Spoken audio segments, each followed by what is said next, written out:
Now next हम लोग discuss करेंगे chapter number 5 principle of inheritance and variation. तो ये चैप्टर में हम लोग पहले डिस्कस करेंगे लॉ ऑफ डोमिनेंस। तो उसके कुछ पॉइंट्स है जो इम्पोर्टेंट है एग्जाम के लिए। 4 पॉइंट्स लॉ ऑफ डोमिनेंस के। Now first one, character are controlled by discrete unit called factor. तो सभी जो फैक्टर है, फैक्टर मीन्स जीन्स, सभी जो कैरेक्टर जो है वो फैक्टर यूनिट पे डिपेंड रहते हैं।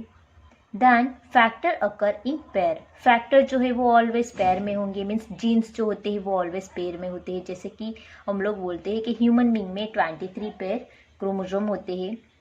So one kind of factor means genes. Then in a dissimilar pair of factors, one member of the pair dominant and the other recessive। अगर dissimilar pair होते हैं फैक्टर के तो उसमें से एक डोमिनेंट होगा एंड दूसरा जो है वो रेसेसिव होगा। The law of dominance is used to explain the expression of only one the parental character in monohybrid cross in the F1 and the express of both in the F2.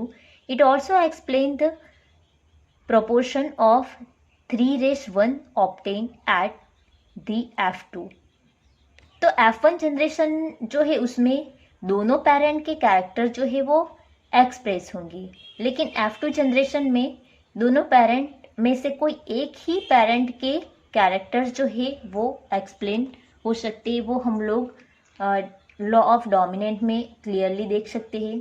तो F2 generation में 3:1 ratio हमें मिलेगा। तो इससे clear होता है कि F1 and F2 generation में कैसे कैरेक्टर जो है वो एक्सप्रेस होते हैं। तो एग्जाम्पल थ्रू हम लोग देखते हैं। तो कैपिटल टी यहाँ पे ये पेरेंट 1 है, देन स्मॉल टी ये यहाँ पे पेरेंट 2। F1 जनरेशन में मीन्स यहाँ पे क्रॉसओवर होगा। क्रॉसओवर कैसे करते हैं आप लोगों को शायद पता ही होगा, फिर से हम लोग देख लेते हैं। F1 जनरेशन में कैसे कैरेक्टर मिलते हैं। तो यहाँ पे ये डोमिनेंट हुआ and this one recessive. Dominant को हम लोग कैपिटल लेटर में प्रेजेंट कर सकते हैं एंड स्मॉल लेटर को हम लोग रिसेसिव को हम लोग स्मॉल लेटर में प्रेजेंट कर सकते हैं। तो यहाँ पे ये कैपिटल टी फर्स्ट वन आएगा, देन स्मॉल टी। यहाँ पे ये डोमिनेंट कौन सा हुआ, पेरेंट 1। तो फिर से क्रॉस ओवर में देख लेते हैं। तो कैपिटल टी पहले हम लोगों को इसके साथ क्रॉस ओवर करना है, देन दिस वन, ऐसे ये डोमिनेंट हो गया। तो ये यहाँ पे क्रॉस ओवर हो गया। तो डोमिनेंट का सेकंड वाला जीन्स है उसके साथ, डोमिनेंट का सेकंड वाले जीन्स के साथ हम लोग क्रॉस ओवर करेंगे। तो capital T small T, then capital T small T. तो F1 जनरेशन में हम लोग देख सकते हैं कि सभी जो कैरेक्टर है वो F1 पेरेंट से मिलते जुलते हैं, मीन्स यहाँ पे डोमिनेंट है तो ये सभी डोमिनेंट हो गए। लेकिन F2 जनरेशन में क्या होगा, तो ये दोनों पेरेंट के कैरेक्टर जो है वो एक्सप्रेस होंगे। तो F1 जनरेशन को हम लोग क्रॉस ओवर करेंगे, capital T small T, capital T small T. यहाँ पे ये F1 जनरेशन है, क्रॉस ओवर होके हमें क्या मिलेगा, F2 जनरेशन। क्रॉस ओवर में कैपिटल टी, यहाँ पे ये दोनों डोमिनेंट हो गए।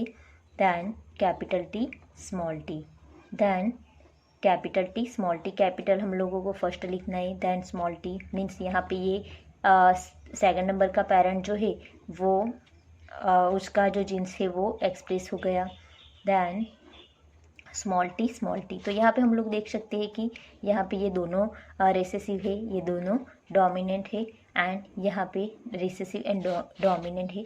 तो कैपिटल टी कितना है यहाँ पे, मीन्स डोमिनेंट कितने हैं, 1 2 एंड 3 हो गए, दैन रिसेसिव ओनली 1 है। तो क्या हुआ, रेशियो 3:1। तो ऐसे लॉ ऑफ डोमिनेंट्स जो है उसको एग्जाम्पल थ्रू हम लोग समझ सकते हैं। मीन्स F2 जनरेशन में दोनों कैरेक्टर जो है वो एक्सप्रेस होंगे, जबकि F1 जनरेशन में क्या होगा, तो कोई एक ही पेरेंट के जीन्स जो है वो एक्सप्रेस हो सकते हैं। Now next theory, sex determination in humans.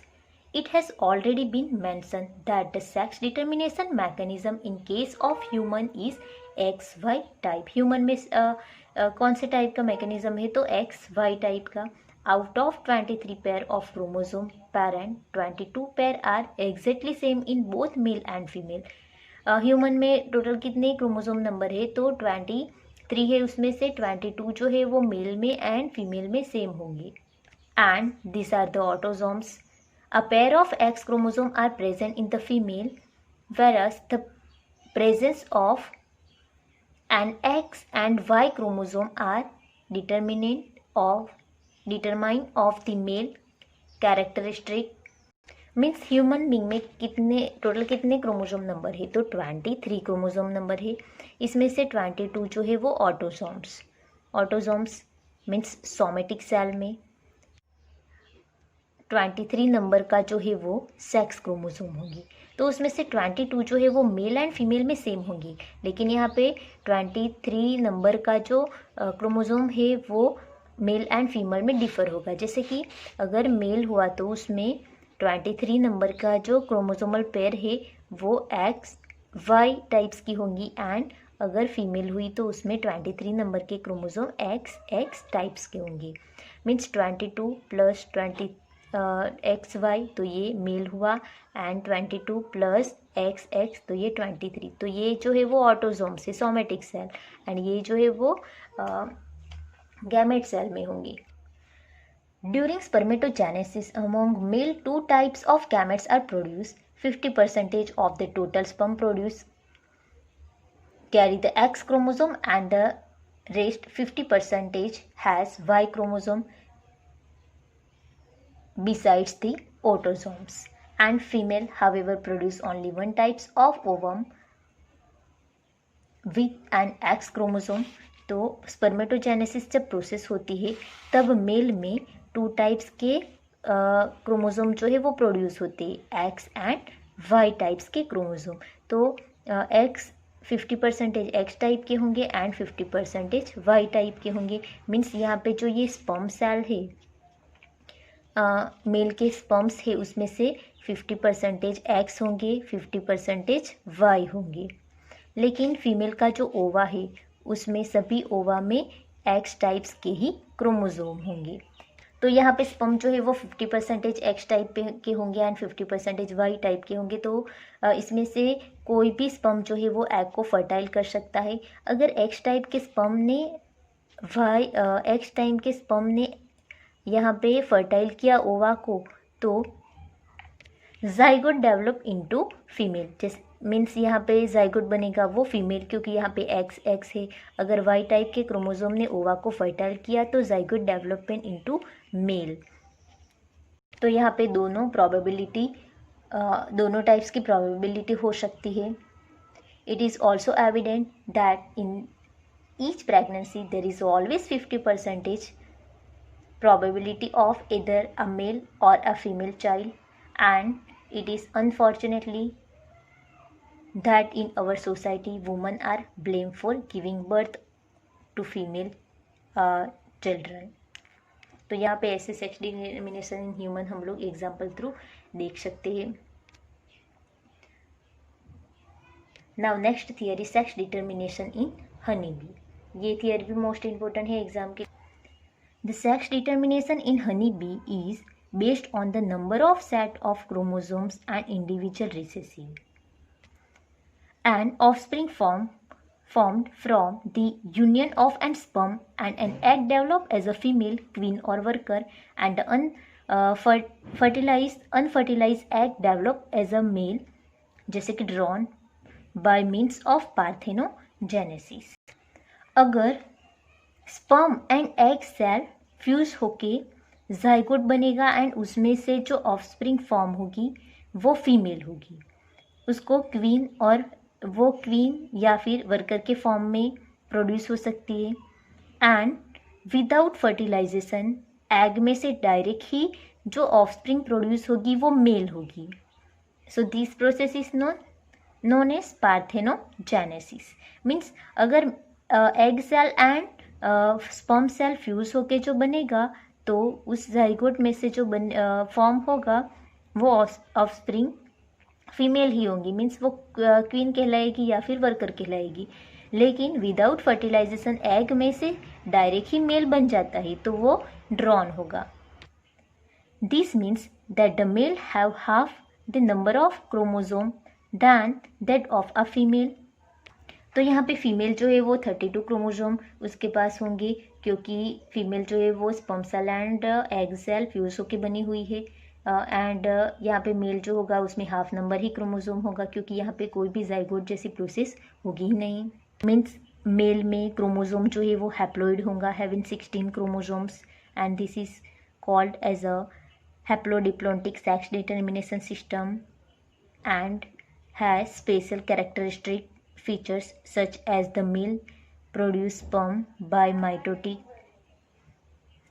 They do not have father and thus cannot have sons but have a grandfather and can have grandsons. Means इसके पास फादर भी नहीं है एंड उसके सन्स भी नहीं है, लेकिन उसके पास ग्रैंड फादर है एंड उन लोगों के ग्रैंड सन्स भी है।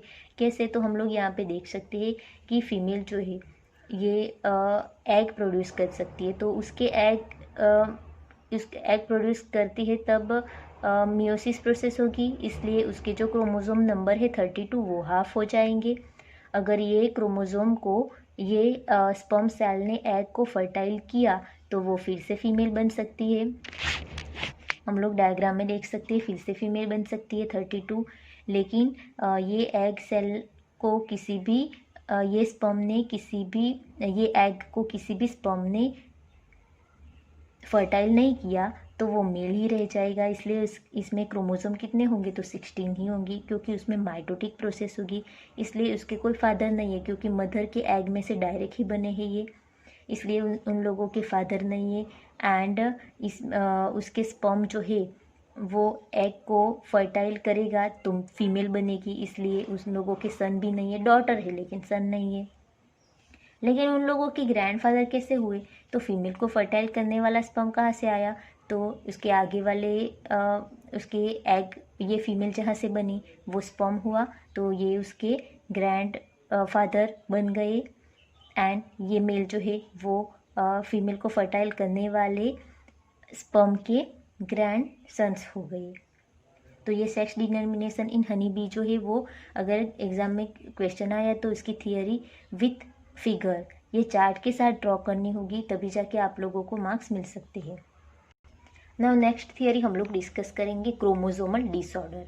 The chromosomal disorder on the other hand are caused due to absence or excess or abnormal arrangement of one or more chromosomes.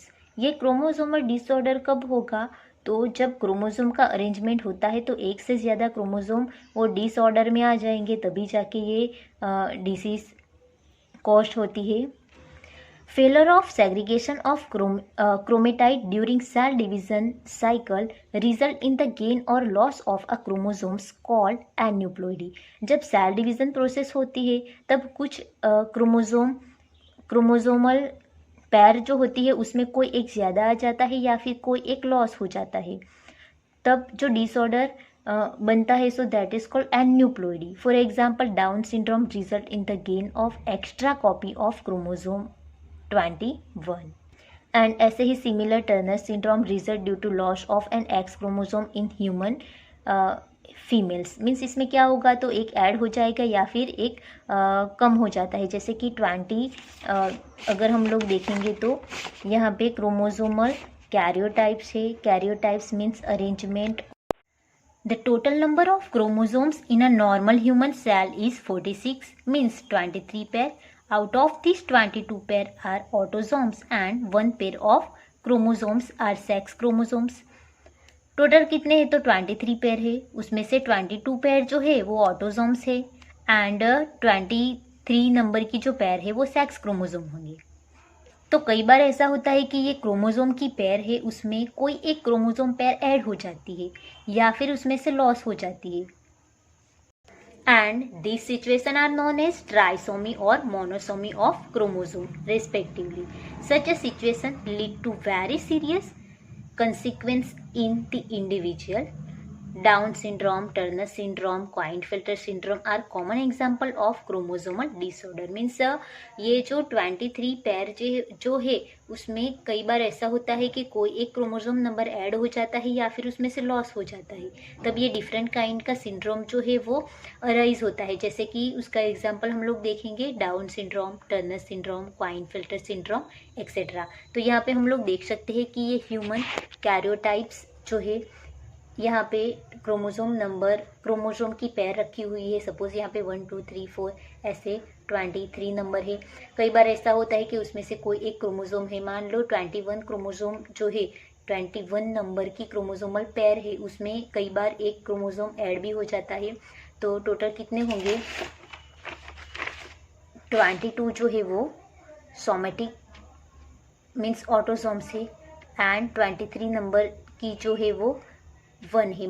मान लो कि 21 नंबर की पैर है, उसमें क्रोमोसोम की एक पैर है, ऐसे क्रोमोसोम की एक पैर है, लेकिन उसके साथ एक ऐड हो जाएगी.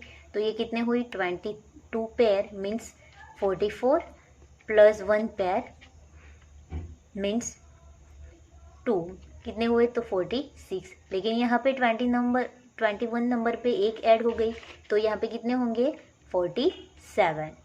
तो हम लोग डाउन सिंड्रोम का एग्जाम्पल, डाउन सिंड्रोम जो है उसके कुछ सिम्टम्स देखेंगे. Now down syndrome, the cause of this genetic disorder is the presence of an additional copy of the chromosome number 21. So that is called trisomy of 21. Means 21 number की जो chromosomal पैर है उसमें एक क्रोमोसोम ऐड हो जाएगा, तो यहाँ पे ट्राइसोमी हो जाएगा. This disorder was first describe by Langdon Down in 1866, and the affected individual is short, stunted with small round head, furrow tongue and partially open mouth. ये सभी उसके सिम्टॉम्स है. अगर एग्जाम में ये थियरी होगी तो आप लोगों को कंपलसरी ये सिम्टॉम्स लिखने होंगे. Palm is broad with characteristic palm crease, physical, psychomotor and mental development is retarded. तो ये हुआ Down syndrome.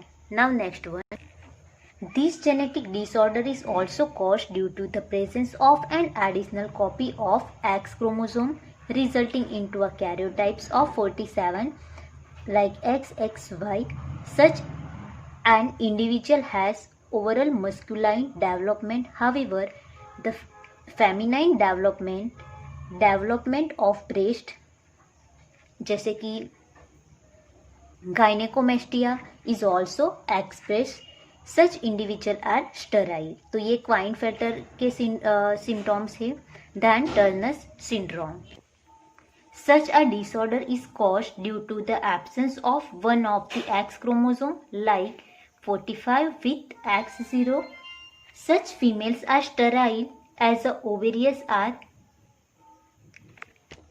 rudimentary beside other features including lack of other secondary sexual characters. तो ये हुए टर्नर सिंड्रोम. तो ह्यूमन बीइंग में जब chromosomal disorder होते हैं तब कई सारे सिंड्रोम्स होते हैं. उसमें से कुछ सिंड्रोम्स के बारे में हम लोगों ने देख लिया, जैसे कि down syndrome, Klinefelter syndrome, Turner syndrome etcetera. तो अगर ये क्वेश्चन एग्जाम में आ सकता है, एग्जाम के लिए मोस्ट इंपॉर्टेंट है, 3 मार्क्स में आ सकता है या फिर 4 मार्क्स में भी आ सकता है, तब ये कंपलसरी सिम्टम्स लिखने हैं. नाउ नेक्स्ट चैप्टर हम लोग डिस्कस करेंगे molecular basis of inheritance, DNA. DNA is a long polymer of deoxyribonucleotide. The length of DNA usually defined as a number of nucleotide present in it. Means DNA की length जो है वो किस पे depend है, तो nucleotide, number of nucleotide पे depend है. तो हम लोग स्ट्रक्चर देखते हैं, स्ट्रक्चर ऑफ पॉलीन्यूक्लियोटाइड चेन, कैसे ये अरेंज होता है, डीएनए कैसे बनता है. A nucleotide has 3 component, a nitrogen base, a pentose sugar, ribose in case of RNA and deoxyribose for DNA and a phosphate group. तो न्यूक्लियोटाइड जो है वो किससे बना हुआ है, तो सुगर लाइक डीऑक्सीरिबोस किस में होगा, तो डीएनए में, एंड आरएनए में कौन सा सुगर होगा, तो रिबोस सुगर होगा. मान लो ये शुगर है and this one phosphate component and यहाँ पे कोई भी एक नाइट्रोजन बेस होगा। तो यहाँ पे ये कंपोस्ट होके जैसे कि phosphate, sugar and nitrogen base compost होके क्या बनेगा, तो न्यूक्लियोटाइड बनेगा। तो यहाँ पे नाइट्रोजन बेस जो है वो 2 टाइप्स के होंगे, purine and pyrimidine nitrogen base. Purine nitrogen base like adenine and guanine, purine nitrogen base like adenine and guanine and pyrimidine nitrogen base like कौन सा होगा, तो cytosine, uracil and thymine. Purine में कौन से नाइट्रोजन बेस है, purine nitrogen base कौन से है, adenine and guanine and pyrimidine nitrogen base cytosine, uracil and thymine. Cytosine, uracil and thymine जो है वो pyrimidine नाइट्रोजन बेस है। Cytosine is common for both DNA and RNA and thiamine is present in DNA. Uracil is present in RNA at the place of thiamine. ये हमें याद रखना है। A nitrogen base is linked to the OH of 1' carbon pentose sugar through a N-glycosidic link to form a nucleoside such as a adenosine or deoxyadenosine, guanosine or deoxyguanosine, cytidine or deoxycytidine and uridine or deoxythymidine. When a phosphate group is linked to OH of 5' carbon or deoxynucleotide depend upon the types of sugar present is formed. 2 nucleotides are linked through 3' to 5' phosphodiester link to form a dinucleotide. तो हम लोग यहाँ पे diagram में देख सकते हैं polynucleotide chain में यहाँ पे ये शुगर है, ये नाइट्रोजन बेस है एंड दिस वन फॉस्फेट। यहाँ पे 5 कार्बन के साथ ये बाइंड हुआ है फॉस्फेट, इसलिए यहाँ पे ये 5' है एंड यहाँ पे 3 कार्बन के साथ फॉस्फेट बाइंड होगा तो ये होगा 3'। More nucleotides can be joined in such a manner to form a polynucleotide chain. ऐसे बहुत सारे न्यूक्लियोटाइड, ये न्यूक्लियोटाइड जो है वो बाइंड होके पोलीन्यूक्लियोटाइड चेन जो है वो बनेगी। A polymer thus formed has at one end a free phosphate at 5' end of sugar which is referred to as the 5' end of the polynucleotide chain. कहाँ से स्टार्ट होगा, तो 5' से स्टार्ट होगा एंड 3' पे ये एंड होगा।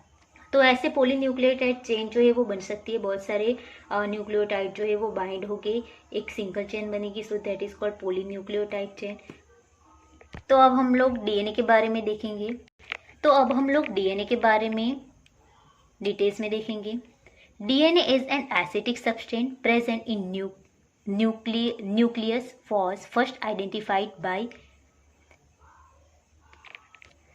Frederick Miescher in 1869। तो डीएनए कहाँ पे प्रेजेंट होगा, ये एसिडिक सब्सटेंस है एंड सेल के न्यूक्लियस में प्रेजेंट होगा। ये फर्स्ट टाइम किसने देखा, तो फ्रेडरिक मिशर ने देखा। कौन से ईयर में, तो 1869। He name is as a nuclein, तो उसका नेम क्या दिया, तो nuclein. However due to technical limitation in isolating such a long polymer intact, the elucidation of structure of DNA remain elusive for a very long period of time. उस time पे technical issue थे, means ऐसी technology नहीं थी, इसलिए उसको separate नहीं कर पाए, मीन्स सेल में से निकाल नहीं पाए, इसलिए लॉन्ग टाइम के बाद डीएनए के बारे में डिस्क्रिप्शन दिया गया। It was only in 1953 that James Watson and Francis Crick, based on the X-ray diffraction data produced by Maurice Wilson and Rosalind Franklin, propose a very simple but famous double helix model for the structure of DNA. One of the hallmarks of their proposition was base pairing between the two strands of polynucleotide chain. However, this proposition was also based on the observation of Irwin-Chargaff that for a double-strand DNA, the ratio between adenine and thymine and guanine and cytosine are constant and equals 1. Most important है ये. तो अब हम लोग देखेंगे कि salient feature of double helix structure of DNA का salient feature देखेंगे. मोस्ट इंपॉर्टेंट है ये एग्जाम के लिए. तो फर्स्ट वन क्या है? It is made of 2 polynucleotide chain where the backbone is constituted by sugar phosphate and the base project inside. ये जो डीएनए है वो 2 polynucleotide चेन से बना हुआ है एंड ये चेन का बैकबोन क्या है? तो सुगर एंड फॉस्फेट जो है ये डीएनए का बैकबोन है एंड उसमें नाइट्रोजन बेस जो है वो एम्बेड हुए है. Then next feature, the 2 chain have anti parallel polarity. It means if one chain has the polarity 5' to 3' and the other has 3' to 5'. एक चेन जो है वो कहाँ से स्टार्ट होगी? 5' to 3' एंड दूसरी जो है वो 3' to 5'. The base in 2 strands are paired through hydrogen bond H bond forming base pair. Adenine form 2 hydrogen bond with thymine from opposite strand and vice versa. Similarly, guanine is bond with cytosine with 3 H bond. Adenine and guanine के बीच adenine and thiamine के बीच कितने hydrogen bond है? तो 2 hydrogen bond and guanine and cytosine जो है उसके बीच कितने हाइड्रोजन बॉन्ड होंगे? 3 weak hydrogen bond. As a result always a purine comes opposite a pyrimidine. Always ये जो प्यूरिन जो है वो pyrimidine के ऑपोजिट होगा. This generates approximately uniform distance between the 2 strands of the helix. The 2 chain are coiled in a right hand fashion. तो हम लोग डायग्राम में देख सकते हैं दोनों कॉइल जो है वो राइट हैंड से टर्न हुई है. राइट हैंड से ये स्टार्ट होगी, टर्न होना स्टार्ट होगी. The pitch of the helix is 3.5 nanometre. ये जो हेलिक्स है ये हेलिक्स की पिच कितनी होगी? तो 3.5 नैनोमीटर. यहाँ से ये जो टर्न होगा वो पिच कितनी होगी? तो 3.4 नैनोमीटर. एंड देर आर रफली 10 base pair in each turn. तो सभी टर्न में कितने बेस पेयर होंगे? ये सपोज मान लो ये टर्न हुआ तो उसमें कितने बेस पेयर होंगे? 10 बेस पेयर होंगे. And consequently the distance between a base pair in a helix is approximately 0.34. तो दोनों हेलिक्स जो है ये दोनों हेलिक्स जो हम लोग डायग्राम में देख रहे हैं उसके बीच डिस्टेंस कितना होगा? 0.34 नैनोमीटर. यहाँ पे डायग्राम में हम लोग देख सकते हैं डबल स्ट्रैंड पोलीन्यूक्लियोटाइड चेन में ये चेन है ये उसके ऑपोजिट होगी. यहाँ पे 5' है एंड यहाँ पे 3' एंड 5' के ऑपोजिट कौन सा होगा? तो 5' के ऑपोजिट जो है वो 3' होगा एंड यहाँ पे 3' का ऑपोजिट 5' होगा. यहाँ पे हम लोग देख सकते हैं कि एडेनाइन जो है वो थायमिन के साथ 2 वीक हाइड्रोजन बॉन्ड के साथ बाइंड हुआ है एंड ग्वानिन जो है वो 3 वीक हाइड्रोजन बॉन्ड के साथ बाइंड हुआ है.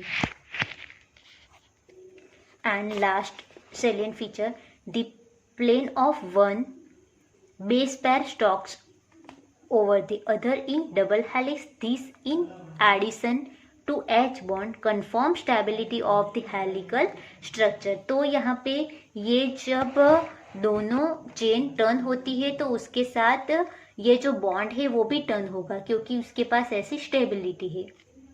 तो ये जो थियरी है वो एग्जाम के लिए मोस्ट इम्पोर्टेंट है. आप लोगों को एग्जाम में अगर ये थियरी क्वेश्चन आया तो ये फिगर नंबर 6.2 जो है वो भी कंपलसरी ड्रॉ करना होगा. नाउ नेक्स्ट थियरी हम लोग देखेंगे goals of HGP। HGP means human genome project. तो कुछ ऐसे इंपॉर्टेंट गोल्स है HGP के जो हम लोग डिटेल्स में देखेंगे। Identify all the approximately 20,000 to 25,000 genes in human DNA। Human के DNA में 20,000 to 25,000 जितने भी जीन्स है उसको human genome project through identified कर सकते हैं। Determine the sequence of the 3 billion chemical base pair that make up human DNA, then store this information in database. ये जो इंफॉर्मेशन है जीन्स की उसको एज अ डेटाबेस भी स्टोर कर सकते हैं। Improve tools for data analysis, then transfer related technologies to other sectors such as industries, address the ethical, legal and social issue means ELSI that may arise from the project। तो ये सभी HGP के goals है and ये goals जो है वो most important है। तो यहाँ पे हमारा ये चैप्टर का रिवीजन जो इम्पोर्टेंट थियरी का वो भी कंप्लीट हो गया।